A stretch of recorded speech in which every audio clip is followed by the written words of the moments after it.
आदरणीय सभापति महोदय, मैं आपका बहुत धन्यवाद देना चाहता हूं कि बहुत ही महत्वपूर्ण और देश के लिए और बड़ी आबादी के लिए भारतीय जनता पार्टी की सरकार में एक और बिल आया है। क्योंकि मेरे से पूर्व में जो हमारे साथी बोले हैं वो माननीय सदस्य हमारे साथ नहीं, लेकिन मैं उनके बहुत सारी बातों से सहमत हूं। और अध्यक्ष महोदय, मैं देख रहा हूं जो एक्स कांग्रेस वाले वो ज्यादा बोल रहे हैं।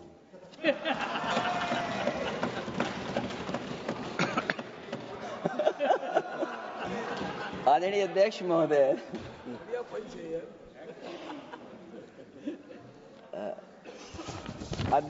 जो आज बिल पेश हुआ है, मैं हिंदी और अंग्रेजी को जो कुछ समझ सकता हूं वो यही मैं कह सकता हूं कि माननीय मंत्री जी ने ये कहा कि ये उम्मीद है। ये उम्मीद कैसे बना है, अंग्रेजी में भी मुझे समझ में नहीं आ रहा कि उम्मीद है ये, हिंदी में भी समझ में नहीं आ रहा कि ये उम्मीद है। यूनिफाइड वक्फ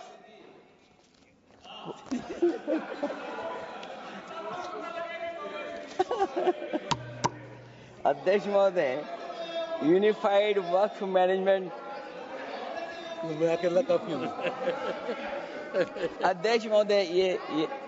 अध्यक्ष महोदय, मैं समझ सकता हूं कि मैं वो बात छेड़ना नहीं चाहता था, लेकिन क्या करूं, मजबूरी है अब। अध्यक्ष महोदय, अभी माननीय सदस्य लोग ये कह रहे हैं कि हमारे सदस्य नहीं है यहां पर जो हमारे साथी हैं, लेकिन अध्यक्ष महोदय मैं ये कहना चाहता हूं ये जो बिल लाया जा रहा है, भारतीय जनता पार्टी में एक मुकाबला चल रहा है।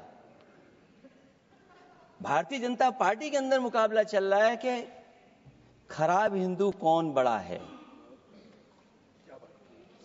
और ये बात अध्यक्ष महोदय मैं ऐसे ही नहीं कह रहा हूं। जो पार्टी ये कहती हो कि दुनिया की सबसे बड़ी पार्टी है, अध्यक्ष महोदय वो अपना राष्ट्रीय अध्यक्ष नहीं चुन पाए अभी तक। अध्यक्ष महोदय, भारतीय जनता पार्टी क्या है?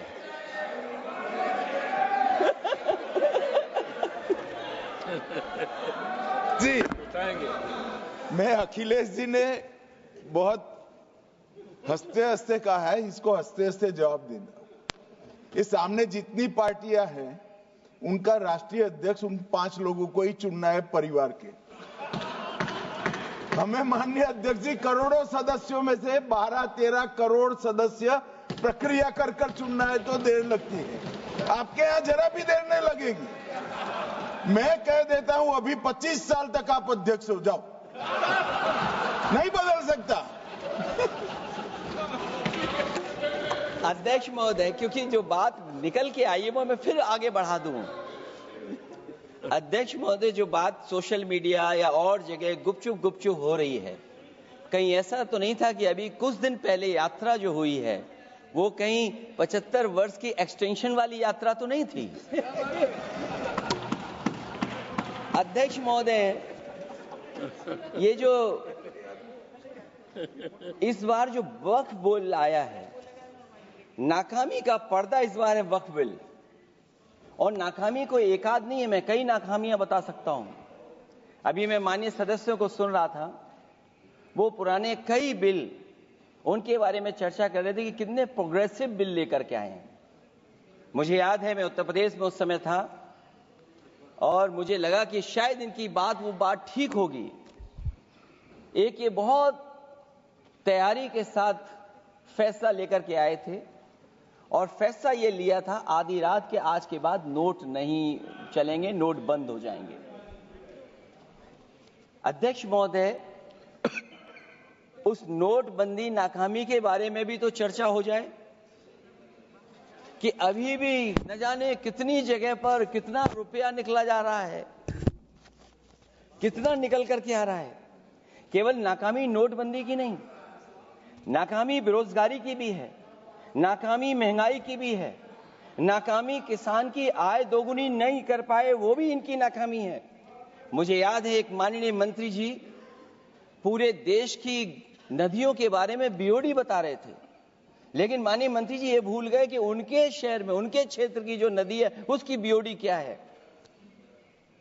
गंगा क्या साफ हो गई, यमुना क्या साफ हो गई, स्मार्ट सिटी क्या बन गई, क्या गोद लिए हुए गांव इन्होंने गोद से उतार दिए, उनकी क्या दुर्दशा है। इसलिए मैं कहना चाहता हूं, ये नाकामी का पर्दा इस बार वक्फ बिल बना है। और सबसे बड़ी बात तो यह है कि जिसके लिए फैसला होना है उसकी बात को अहमियत न देना भी नाइंसाफी है। अध्यक्ष महोदय, नाकामी केवल यहां तक नहीं है। और भारतीय जनता पार्टी क्या है, मैं केवल एक पुरानी घटना याद करता हूं। एक बार फैजाबाद अयोध्या में एक कार्यक्रम था, उसमें बड़ी तैयारी की गई थी और तैयारी के साथ कलाकार बंबई से बुलाए गए थे। हो सकता है वो सहमति दिल्ली से ना रही हो, केवल लखनऊ की सहमति से हो रहा हो कार्यक्रम। और जब कार्यक्रम की पूरी तैयारी हो गई, भगवान श्री राम बनकर के कोई आ गया, लक्ष्मण बनकर के कोई आ गया, मां सीता भी बनकर के कोई आ गया, और भगवान हनुमान भी बनकर के कोई आ गया। लेकिन जब लखनऊ से वो हेलीकॉप्टर उड़ा और अयोध्या पहुंचा तो सब लोग थे, लेकिन उसमें हनुमान नहीं थे। अध्यक्ष महोदय, मैं भारतीय जनता पार्टी के लोगों से कहूंगा कि जानकारी करिए कि आखिरकार भगवान श्री राम थे, लक्ष्मण थे, सीता थी, लेकिन हनुमान क्यों नहीं थे? हनुमान इसलिए नहीं थे, शायद उनकी जात या धर्म कुछ और था। अध्यक्ष महोदय, ये देश मिली जुली संस्कृति से चला है। कुछ हमने सीखा, कुछ उन्होंने सिखाया। और जो लोग ये कहते हैं कि हम सबको बराबरी का हक देते हैं, अभी कुछ दिन पहले ईद निकली है। अध्यक्ष महोदय, वो परंपरा रही है, न केवल मैं जाता हूं बल्कि कोई दल का नेता ऐसा नहीं न जाता हो उस कार्यक्रम में शामिल होने। भारतीय जनता पार्टी के जो मुख्यमंत्री, उप मुख्यमंत्री, वो भी जाते हैं, उप मुख्यमंत्री, सभी धर्मों के नेता आते हैं। लेकिन पता नहीं इस बार क्या साजिश थी, षड्यंत्र था कि वहां पर कुछ पाबंदी लगी हुई थी। अगर किसी कारण पाबंदी लगी हुई थी तो बात समझ में आती है, लेकिन जब जानकारी हुई है, किसी को नहीं पता था कि पाबंदी क्यों लगी है कि आप नहीं जा सकते वहां पर कार्यक्रम में शामिल होने। क्या यही भारत है, यही संविधान हमें रास्ता दिखाता है? अध्यक्ष महोदय, मंत्री जी बताएं हमें, वो खुद भी माइनॉरिटी हैं, भगवान बुद्ध के रास्ते पे चलते हैं। भगवान बुद्ध का रास्ता दूसरा है। हम आपको अपना मानते हैं तब भी जब आप हमारे बहुत सारे ग्रंथों को नहीं मानते, तब भी हम आपको अपना मानते हैं। आप हमारे पुराणों को नहीं मानते हैं, आप हमारे उपनिषदों को नहीं मानते हैं, लेकिन सोचिए, हम हिंदू वो लोग हैं जो आपको स्वीकार करते हैं और गले लगा करके चलते हैं। अब मैं दूसरे धर्म पे नहीं जाऊंगा, कोई नाराज हो सकता है।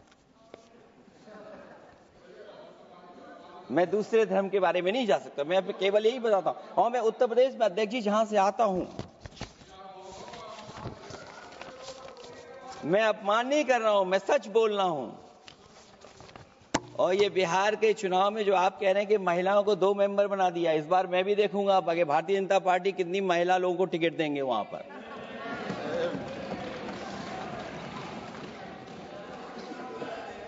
अध्यक्ष महोदय, भाजपा जब भी कोई नया बिल लाती है तो वो अपनी नाकामी छुपाती है। भाजपा वाले मुसलमान भाइयों की वक्फ की जमीन चिन्हित करने की बात कर रहे हैं, जिससे महाकुंभ में जो हिंदू मारे गए हैं या खो गए हैं, उनको चिन्हित करने की बात पर पर्दा पड़ जाए। अध्यक्ष महोदय, मुझे खुशी इस बात की कि हमारा धर्म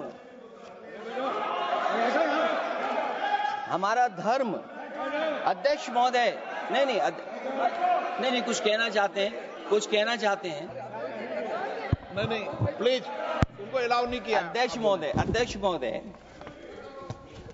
कुंभ में आस्था सबकी है, कोई ऐसा नहीं जिसकी आस्था ना हो।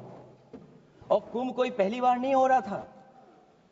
ये भारतीय जनता पार्टी के लोगों ने ऐसा प्रचार किया कि 144 वर्षों के बाद पहली बार महाकुंभ होने जा रहा है और लोग निकल पड़े। सरकार ने कहा कि हमारी तैयारी 100 करोड़ की है। आप कहते टेक्नोलॉजी का हम इस्तेमाल करेंगे, जमीनों को हम मैपिंग कर करके डेटा एंड रिकॉर्ड ठीक करेंगे।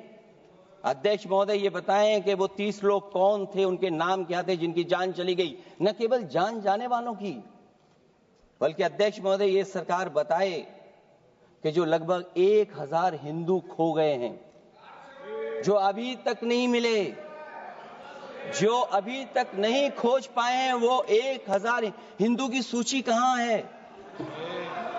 और फिर धर्म कारोबार की बात है, जो ये लोग गोली। अध्यक्ष महोदय, मैं कार सेवक वाली बात इसलिए नहीं छेड़ना चाहता हूं। अध्यक्ष महोदय, ये शायद माननीय सदस्य जानते नहीं कुछ सच्चाई नहीं जानते। अध्यक्ष महोदय, ये संविधान की वजह से, संविधान को बचाने के लिए, हिंदू एकता को बचाने के लिए कुछ फैसले लिए गए, लेकिन एफआईआर हम लोगों पे नहीं लिखी गई थी। एफआईआर उन पे लिखी गई थी जो बेचारे तैयार हो गए थे सुबह, लेकिन पता नहीं कहां से फोन आया था, कहा था कि अब तैयार तो हो गए हो, लेकिन आप शिलान्यास में नहीं आ सकते। इसलिए बात को इधर से उधर नहीं में ले जाना चाहता। अखिलेश जी, जरा वक्त पे भी आ जाओ। वक्त पे आ रहा हूं। नहीं, वक्त पे अध्यक्ष इसलिए आ रहा हूं क्योंकि वक्त समझने के लिए भारतीय जनता पार्टी की सोच क्या है। और ये अध्यक्ष महोदय जब ये कह रहे हैं कि इससे कारोबार होगा, अध्यक्ष महोदय, धर्म की चीजों से कारोबार नहीं हो सकता। हमारे उत्तर प्रदेश के मुख्यमंत्री जी ने भी कहा कि कारोबार होगा। वो 30 की गिनती में उलझे हुए हैं, जैसे 30 मार खाए वो। उनसे पूछा कि जान कितनी गई, वो 30। उनसे पूछा कि कारोबार कितने का होगा, 30 गुणा 10,000 करोड़। सोचिए, कुंभ हमारा क्या कारोबार की जगह है? और फिर उसका कौन नापेगा, कैसे नालाएगा? और फिर हमारे माननीय मंत्री जी कह रहे हैं कि जमीन, चाहे वो रेलवे की हो, चाहे वो डिफेंस की हो, वो भारत की जमीन है। मैं भी स्वीकार करता हूं कि रेलवे की जमीन भी भारत की है, डिफेंस की भी जमीन भारत की है। क्या डिफेंस की जमीन नहीं बेची जा रही मंत्री जी? अध्यक्ष महोदय, क्या रेलवे की जमीनें नहीं बेची जा रही हैं? अध्यक्ष महोदय, केवल यहां तक नहीं, कितना हस्तक्षेप होता है। वक्फ भी भारत के, इसीलिए तो कहीं ना कहीं वक्फ की जमीन से, अध्यक्ष महोदय, माननीय मंत्री जी बताएं, और मुझे उम्मीद है कि जब जवाब देंगे तो बताएंगे कि वक्फ की जमीन से बड़ा मुद्दा वो जमीन है जिस पर चीन ने अपने गांव बसा लिए हैं, लेकिन कोई बाहरी खतरे पर सवाल बवाल न करे, इसलिए ये बिल लाया जा रहा है।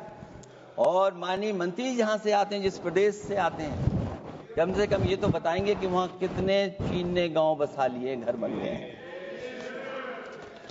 अध्यक्ष महोदय, आपके माध्यम से सरकार गारंटी दे कि वक्फ की जमीन कभी भी किसी भी पैतरेबाजी से किसी और मकसद के लिए किसी और को नहीं दी जाएगी।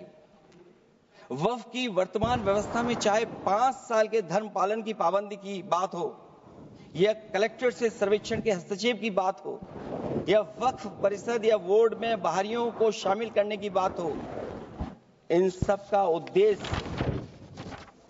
मुस्लिम भाइयों के सार्वजनिक अधिकार को छीनकर उनके महत्व और नियंत्रण को कम करना है।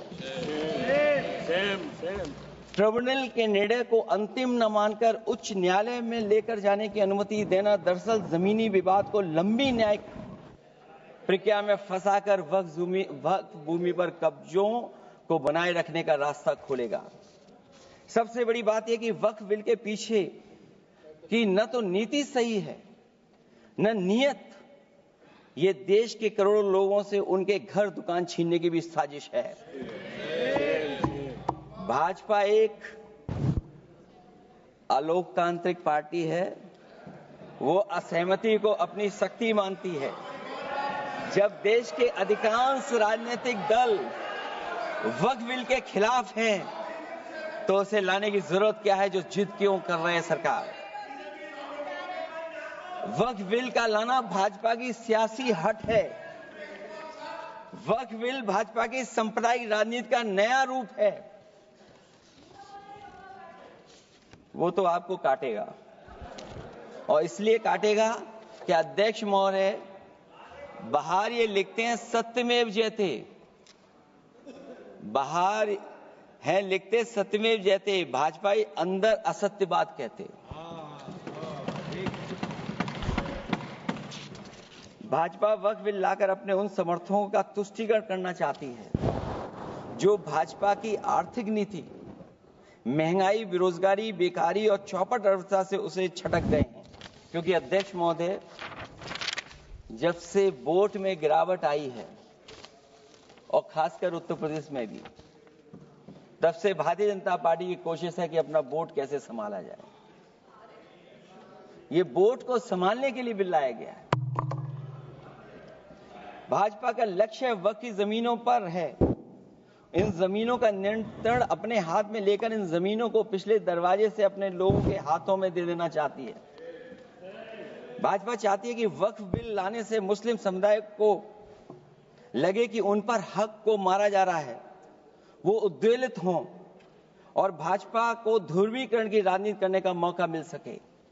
क्योंकि अध्यक्ष महोदय, भाजपा का लक्ष्य यह है कि ध्रुवीकरण हो, क्योंकि वो जानते हैं कि ध्रुवीकरण जितना होगा उससे वो लाभ उठाने में आगे रहेंगे।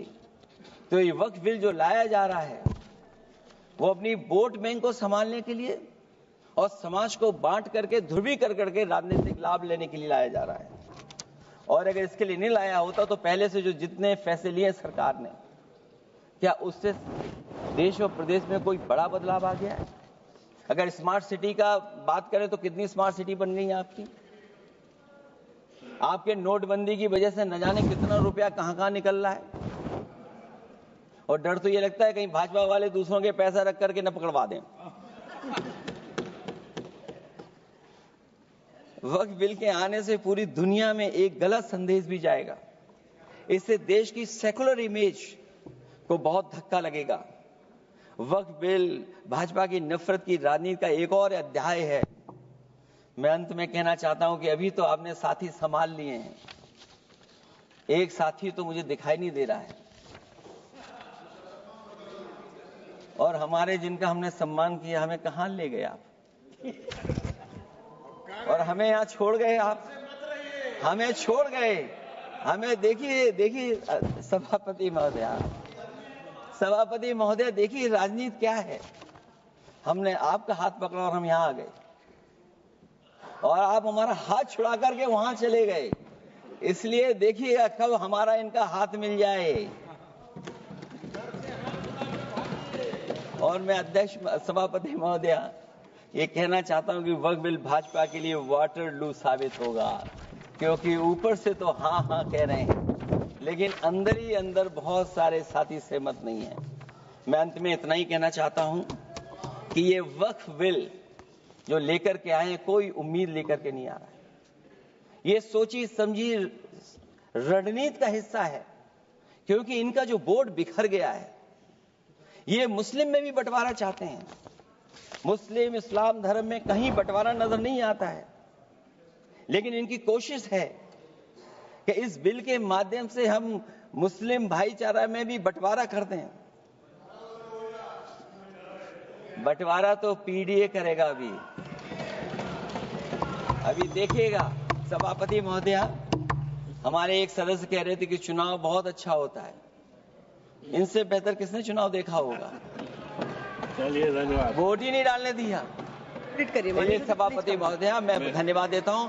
मैं और अपने दल और साथियों के साथ कहता हूं कि समाजवादी पार्टी बिल का विरोध करती है, वोट पड़ेगा तो हम इसके खिलाफ वोट डालने जा रहे हैं।